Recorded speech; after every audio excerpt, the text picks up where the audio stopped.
के शांति दाता शांति जिनेश्वर जय हो तेरी ओ जगत के।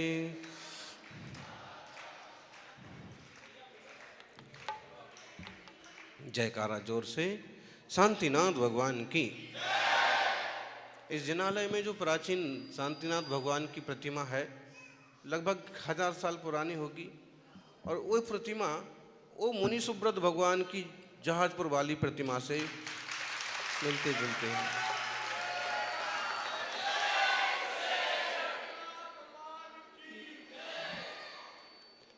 महावीर भगवान की, आचार्य श्री आदि सागर महावीर कीर्ति विमल सागर जी महाराज की, तपस्वी सम्राट गुरुवर आचार्य श्री सन्मति सागर जी महाराज की, श्रोमणी राष्ट्र गुरुमाचार्य भगवान श्री सुनील सागर जी गुरुदेव की जयकारा गुरुदेव का जय जय गुरुदेव। वैशाली गण का अधिनायक, गण का आदि विधाता, जिसे खोजता प्रजातंत्र वह, प्रजातंत्र की माता, रुको एक क्षण पथिक यहाँ, इस माटी को शीश नवाओ, राज सिद्धियों की समाधि पर फूल चढ़ाते जाओ। कवि रामधारी से दिनकर की पंक्तियां, व्यास जी रामधारी से दिनकर की और उनने यहाँ पर उस प्रजातंत्र गणतंत्र की बात कही और साथ में वैशाली को जोड़ा। वैशाली मतलब महावीर स्वामी का ननिहाल और उसके सन्निकट ही उनका अपने पिता का राज कुंडग्राम कुंडलपुर। तो इसमें इस बात का उल्लेख किया है कि वहाँ उस समय भी प्रजातंत्र गणतंत्र हमारे देश में था। आज हम गणतंत्र दिवस मना रहे हैं 76वां, और इस निमित्त से धर्म, समाज और देश की स्थिरता बनी रहे, शांति विधान भी किया गया। सबका मंगल हो इसलिए मंगल पाठ हुए, और आज गांव वालों ने स्कूल में बहुत आलीशान ढंग से कार्यक्रम संपन्न किया। एक गांव वाले क्या कर सकते हैं उतना उनने किया। निश्चित रूप से गांव के हर एक वर्ग की पूरी उपस्थिति,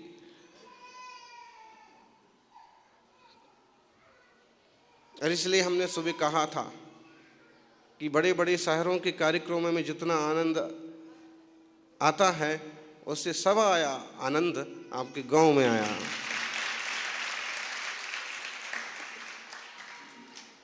सौभाग्यशालियों, हमारे देश में राज सत्ताएं भी रही हों तो भी जनता का हमेशा से डर रहा, और जिसने जनता से ऊपर उठ कर के काम किया वो कहीं ना कहीं बुरी तरह से मार खाए, पराजित हुए। इसलिए हम सबको चाहिए कि हम एक दूसरे को साथ लेकर के चलें। जितने लोग हमारा भला चाहते हैं, जितने लोग हमें शुभकामना देते हैं, हमारी एनर्जी उतनी ही बढ़ती है।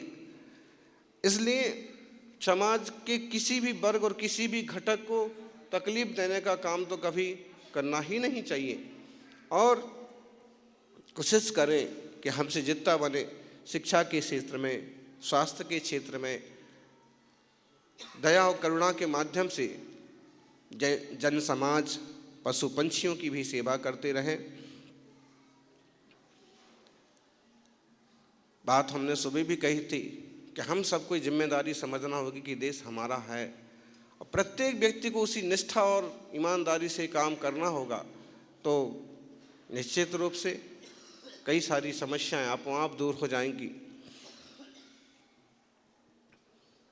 आपसी चर्चा और वार्ता से रास्ते निकलते हैं, और वो हम सब जानते हैं।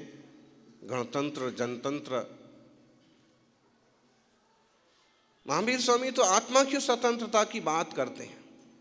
प्रत्येक आत्मा भी स्वतंत्र है, प्रत्येक आत्मा परमात्मा होनहार परमात्मा है, और अगर वह सच्चे रास्ते चलता है तब त्याग और वीतरागता के रास्ते चलता है। गीता में जिसे स्थित प्रज्ञता कहा है, जिसे सांख्य योग कहा है, उस रास्ते चलता है तो वो भी अपने पवित्र स्वरूप को उपलब्ध हो जाता है। दिगंबर मुनि लगभग उसी रास्ते पर चलने का प्रयास करते हैं। स्थित प्रज्ञता कितनी बन पाती है कलयुग के हिसाब से, बाकी कोशिश तो वही रहती है। और आज भीलुड़ा के इस प्रांगण में पंचकल्याण प्रतिष्ठा के बाद 5 साल बाद आने का योग बना।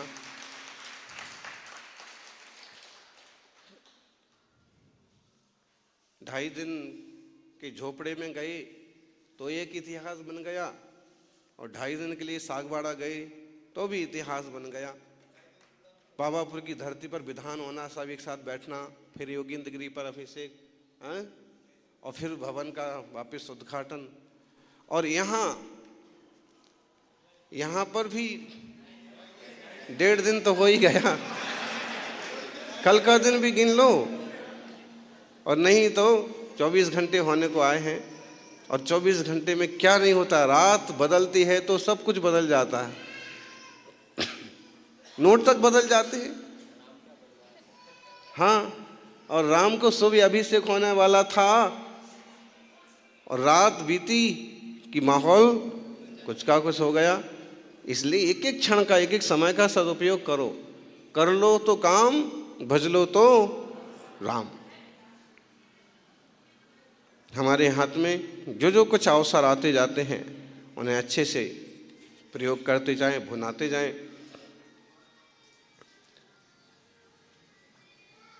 अभी प्रवचन जितना समय नहीं है, फिर भी जैसी खुशहाली गांव में है, मेल मिलाप है, बना रहना चाहिए। और कभी किसी तरह की बातें खड़ी होती हैं जगह को लेके, जमीन को लेके, अधिकारों को लेके, आपसी मनमुटाव को लेके, तो सारी बातें बैठ करके सुलझाना चाहिए। आजकल व्हाट्सएप, मोबाइल एक ऐसी चीज़ है कि आप इतना बोलो तो उसको इतना बड़ा करके पेश कर देते हैं। आप सिर्फ बोल रहे हैं, वो बिग पिक्चर पेश कर देंगे और उसका बात का बतंगड़ बनते देर नहीं लगती है। तो इस चीज़ से अपन क्या, सभी को बचना चाहिए कि मोबाइल जितना लाभदायक है उतना खतरनाक भी, नुकसानदायक भी है। जो लोग यूज करते हैं मिस यूज ना करें, और मिस यूज मत करिए। मिसेस यूज करती है तो करते रहे।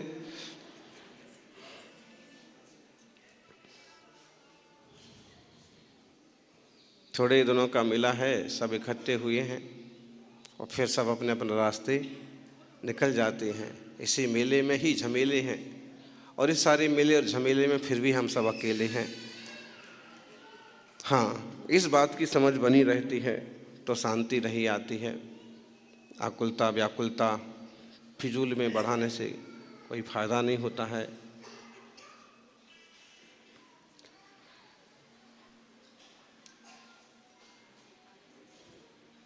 आरएसएस के सभी पदाधिकारीगण भी उपस्थित हैं। दिल्ली का एक बड़ा कार्यक्रम हुआ था भागवत जी का, ज़्यादा उनका ही आग्रह था, इसलिए हम वापस गए थे दिल्ली। दिल्ली से हम हस्तिनापुर निकल गए, हस्तिनापुर से वापस माने दिल्ली में ही आग्रह हो गया था, तो हमने कहा पहले हस्तिनापुर की यात्रा करेंगे। हाँ हाँ, तो अभी ये जो बिहार हस्तिनापुर से हुआ, नोएडा होकर के, गाजियाबाद होकर के वापस विज्ञान भवन के लिए, इसलिए आज की तारीख में हम लोग नोएडा में थे। वहाँ भी काफ़ी अच्छे लोग हैं। बाकी ये है कि वातावरण थोड़ा सा अशांत रहता है। बाकी वो सुदर्शन मीडिया चैनल वाले, क्या नाम था, सुरेश चौहान के, वो भी आए और वो अपने ऑफिस, उनका ये टीवी वालों का भी बहुत बड़ा होता है वो, तो लेके गए कि महाराज जी एक वो हो एक वार्ता हम आपसे करना चाहते हैं। स्टूडियो पूरा 3-4 मंजिल का लंबा चौड़ा बना रखा था, लेकिन स्पेशल 15 किलोमीटर लेने आए और फिर साथ में व्यवस्थाएं जोड़ी और वहाँ पहुँचे तो उत्तर प्रदेश सरकार के एक मंत्री भी आ गए। तो वो स्मृति बन गई कि टीवी पर एक क्या बोलते हैं इसको, सो तो क्या, उस सीधी बात, उसका क्या उसका शीर्षक था, उसका लाइव नहीं, उसका से अपना उसका कार्यक्रम का नाम मन की बात नहीं, उसके कार्यक्रम का वो खतरनाक नाम है।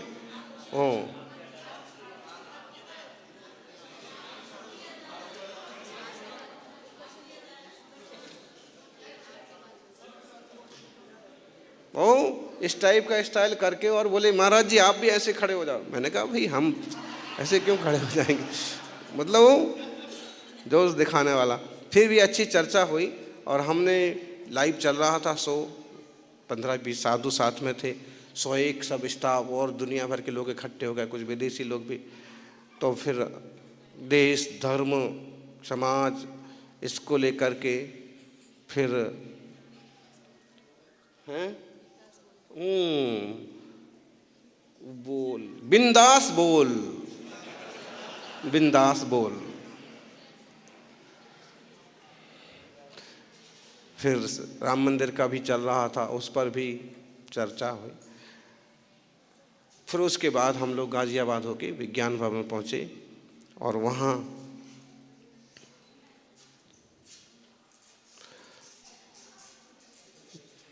कार्यक्रम हुआ 12 फरवरी का, सुदर्शन चैनल जो भी है।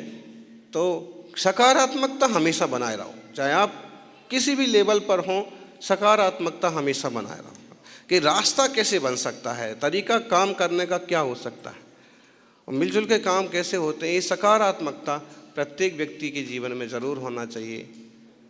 आप सभी का जीवन मंगलमय हो और हम सब भी आत्मशुद्धि के पथ पर बढ़ें, हमारा आत्मा भी स्वतंत्र हो और वो ज़रूरी है। उसके लिए कानून, राज्यपाल आए थे वहाँ गांधीनगर में, अभी किशनगढ़ में भी आए थे हरिभाऊ बागड़े, लेकिन हरिभाऊ बागड़े ने संविधान की वो नहीं पढ़ी, लेकिन उनने पढ़ी थी। नहीं, गांधीनगर के 18 चतुर्मास में कोहली, ओपी कोहली, उनने संविधान की वो पूरी पढ़ी। जब उसमें 5 मिनट लगे होंगे, लेकिन संविधान की प्रस्तावना में लगभग 19 नियम वो के वो हैं जो हम रोज प्रवचन में बोलते हैं। मतलब किसी भी विशिष्ट प्रवचन में, जैसे किसी को तकलीफ मत दो, पशु पक्षियों को, वनों को, जंगलों को तकलीफ मत दो, आपस में क्रिटिसाइज मत करो, किसी का अपमानित मत करो, एक दूसरे को नीचे मत दिखाओ। जब संविधान की प्रस्तावना में सब यही लिखा हुआ, तो हमने कहा कि ये तो मतलब एक हमारे प्राचीन भारतीय दार्शनिक पद्धति का संविधान की प्रस्तावना है।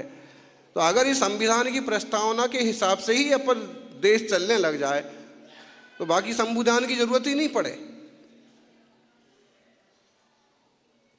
लेकिन लापरवाही कर जाते हैं लोग। आज भी कुछ चीज़ें ऐसी हैं जो समाज के लिए नुकसानदायक हैं। हमने इस पर कहा भी था कि जो पिछड़े और गरीब वर्ग हैं, आज भी वहाँ पर बड़ी बड़ी छोरियों को काम के लिए दे देते हैं दूसरों को कि हमारी छोरियाँ तुम्हारे यहाँ 2 साल काम करेंगी, 2 लाख रुपए देना। अब फिर छोरियों के साथ क्या हो रहा है उसका कोई अता ही पता नहीं पड़ता है, कितनी दुर्घटनाएं घटती। तो कई चीज़ें ऐसी हैं कि जिन पर समाज को नज़र रखने की ज़रूरत है। संविधान और समाज धर्म के हिसाब से चलते रहें, आगे बढ़ते रहें, तो एक सुंदर समाज की रचना होगी, सबका मंगल होगा। जय बोलिए अहिंसामयी विश्व धर्म की।